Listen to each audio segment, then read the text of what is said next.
Hello students, welcome to my YouTube channel Ssp Tuition Centre. আজি আমি discuss কৰিব লৈছোঁ ক্লাছ 10 ইংলিছ সাবজেক্ট। এই ইংলিছ সাবজেক্টৰ যিখন ফাৰ্ষ্ট ফ্লাইট কিতাপ আছে সেই কিতাপত থকা প্ৰথম চেপ্টাৰৰ কিছুমান ইম্পৰ্টেণ্ট কোশ্চেন আজি আমি কি কৰিম ডিসকাস কৰিম। সেই চেপ্টাৰটোৰ নাম হ'ল এ লেটাৰ টু গড, মানে ঈশ্বৰলৈ এখন পত্ৰ বা চিঠি। এই পাৰ্টৰ পৰা আজি আমি ভেৰি ইম্পৰ্টেণ্ট কেইটা কোশ্চেন আজি আমি কি কৰিম ডিসকাস কৰিম। অলৰেডি আমি এই পাৰ্টৰ পৰা বিভিন্ন ইম্পৰ্টেণ্ট কোশ্চেন আমি কি কৰিছোঁ ডিসকাস কৰিছোঁ। ওৰাল কম্প্ৰিহেনশন চেক 1, চেক 2, চেক 3 অলৰেডি সেইবিলাক কোশ্চেন আমি অলৰেডি ডিসকাস কৰিছোঁ। তোমালোকে সেইবিলাক ভিডিঅ' চাব পাৰা। সেই ভিডিঅ'বিলাকৰ লিংক মই এই ভিডিঅ'টোৰ ডিসক্ৰিপশ্যন দি দিম, তোমালোকে তাৰ পৰা চাই লৈ নোট ডাউন কৰি ল'ব পাৰা। আমি এ লেটাৰ টু গড যিখন পাৰ্ট আছে সেই পাৰ্টৰ সামাৰি তাৰপিছত অসমীয়া ভাঙনি আমি অলৰেডি ডিসকাস কৰিছোঁ, তোমালোকে সেই ভিডিঅ'বিলাক চাব পাৰা। তেনেহ'লে আহক আজি আমি ভিডিঅ'টো আৰম্ভ কৰোঁ। আজিৰ ফাৰ্ষ্ট কোশ্চেন হ'ল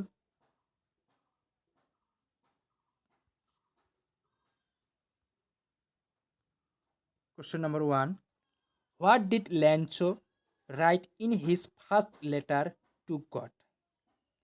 লেঞ্চোৱে তেওঁৰ প্ৰথম পত্ৰখনত ঈশ্বৰলৈ কি লিখিছিল? তেনে তোমালোকে বুজি পাৰিলা কোশ্চেন নম্বৰ 1ত কি কৈছে যে what did Lencho write in his first letter to god?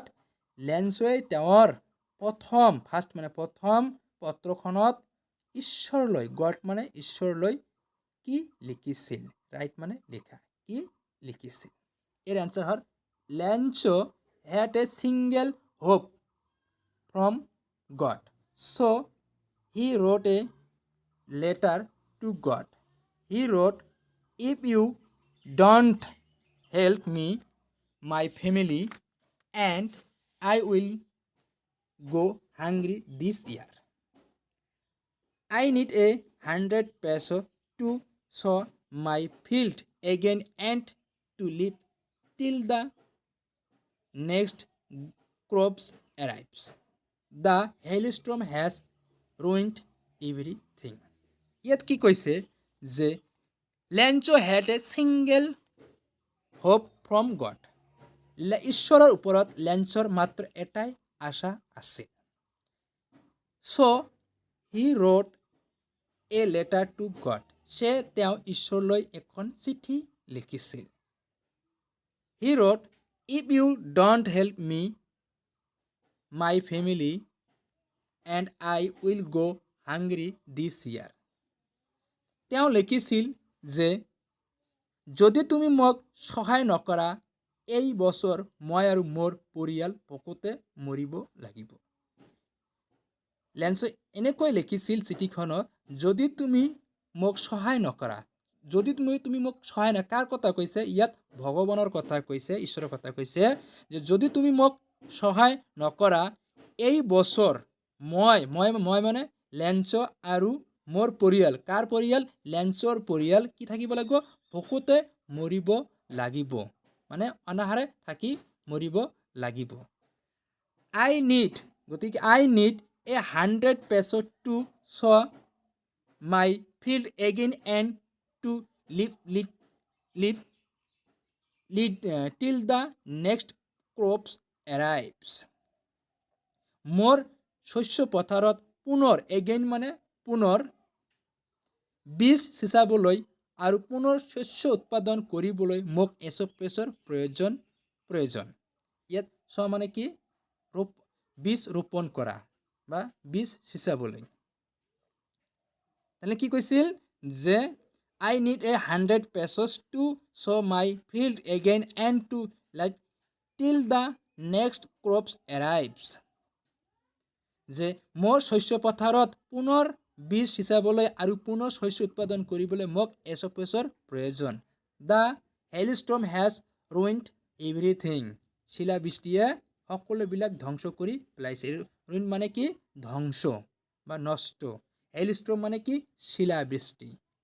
Everything মানে সকলোবিলাক। তেনেহ'লে তোমালোকে 1 নম্বৰ কুৱেশ্যনটো বুজিব পাৰিলা। Next question number 2, what did Lencho' write in his second letter to god?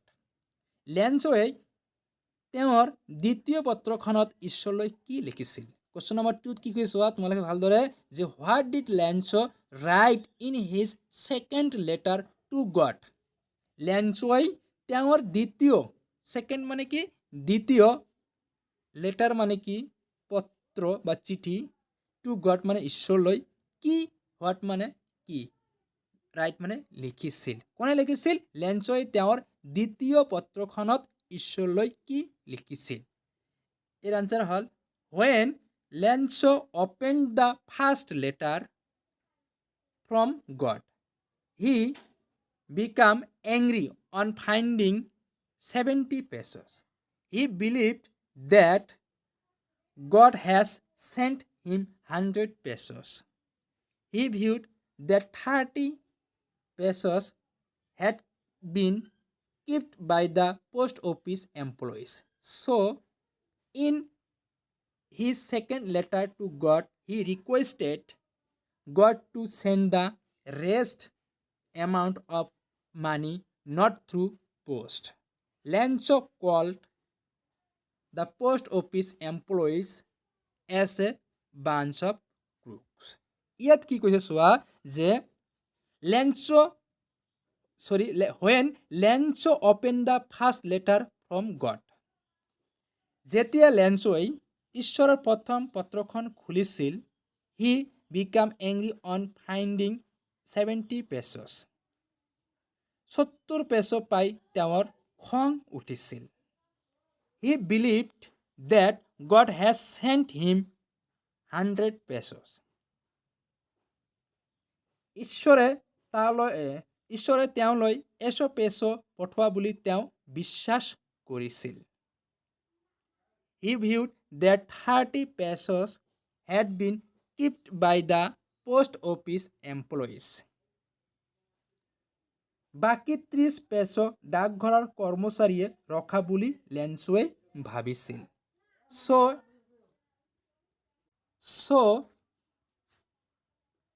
in his second letter to God, he requested God to send the rest amount of money not through post. সে ঈশ্বৰলৈ লিখা দ্বিতীয় পত্ৰখনত তেওঁ বাকী টকাখিনি ডাকঘৰৰ জৰিয়তে নপঠাবলৈ ঈশ্বৰক অনুৰোধ কৰিছিল। Lenzo called the post office employees as a bunch of crooks. লেঞ্চ'য়ে ডাকঘৰৰ কৰ্মচাৰীসকলক প্ৰবঞ্চকৰ দল বা ঠকৰ দল বা চোৰৰ দল বুলি অভিহিত কৰিছিল। তেনেহ'লে তোমালোকে 2 নম্বৰ কুৱেশ্যনটো বুজিব পাৰিলা। ইয়াত কৈছিল, যেতিয়া লেঞ্চ'য়ে ঈশ্বৰৰ প্ৰথমখন পত্ৰ খুলিছিল, তেতিয়া তাত কিমান টকা পাইছিল? 70 পেছো পাই তেওঁৰ কি হৈছিল? বৰ খং উঠিছিল। আৰু কৈছিল যে ঈশ্বৰে তেওঁলৈ 100 পেছো পঠোৱা বুলি তেওঁ বিশ্বাস কৰিছিল, বিলিভ কৰিছিল, যে ঈশ্বৰে মোক লৈ 100 পেছোই পঠাব। তেওঁৰ এইটো আছিল কি দীৰ্ঘ বিশ্বাস আছিল, বিলিভ আছিল। তাৰপিছত কি কৈছিল, যে বাকী 30 পেছো মানে বাকী 30 টকা ডাকঘৰৰ কৰ্মচাৰী ৰখা বুলি লেঞ্চ'য়ে ভাবিছিল।